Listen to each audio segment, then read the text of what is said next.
खुलुमबाय आंनि मुङा कन्जु बर'। गिबियावनो आंनि आंगोनिबो आंगो आदै मादै आबै आबौ आदा आब' आरो फंबाय बिनानावमोनखौ आंनि कन्जु बर' इउटुब चेनेलावहाय गोसो गोथारै बरायहरनाय जाबाय। आसा खालामो आं नोंथांमोना गासिबो मोजाङैनो दङ। दासान्दि आंबो इसोरनि अननायाव मोजाङैनो दङ। आं दा दोंसे बर' खन्थाइ आवरायनो लादों। बे खन्थाइखौ आंनो सुजुदोंमोन आरो आंनो आवरायगोन। बिदिब्ला नोंथांमोना खोनासंलांदो। गावनि बेसेन गोसा समखौ दसे सम होथ'नानै आंनि खन्थाइ आवरायनायखौ खोनासंगोन होननानै नोंथांमोनखौ आं आसा खालामो आरो आंनि खन्थाइ आवरायनायावहाय गोरोन्थि जालाङोब्ला नोंथांमोना आंखौ निमाहा होनांगोन। बिदिब्ला फैदो खन्थाइखौ आवरायलांदिनि।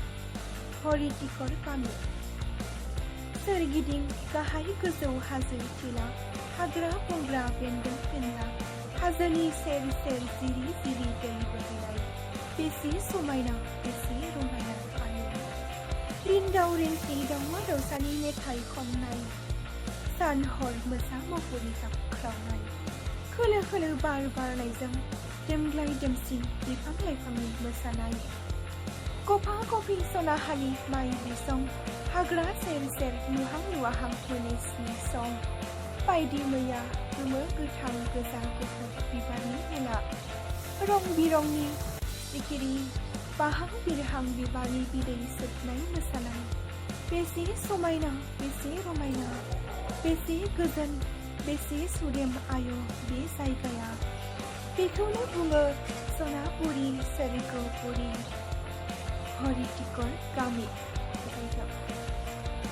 आंनि खन्थाइ आवरायनाया बेखिनियानो लोगोफोर। आंनि खन्थाइ आवरायनायखौ नोंथांमोना मोजां मोनदोंब्ला लाइक, कमेन्ट, शेयार आरो साबस्क्राइब खालामनो दाबाव लोगोफोर। आरो आंनि कन्जु बर' इउटुब चेनेलावहाय सोरबाफोर आंनो खन्थाइ आवरायनो हरहोनो गोसो दङब्ला हरनो हागोन लोगोफोर। आं नोंथांमोना खन्थाइखौ हरब्ला आङो आवरायथिनानै होगोन। आसा खालामो आङो नोंथांमोना आंनो खन्थाइखौ आवरायनो हरगोन होननानै।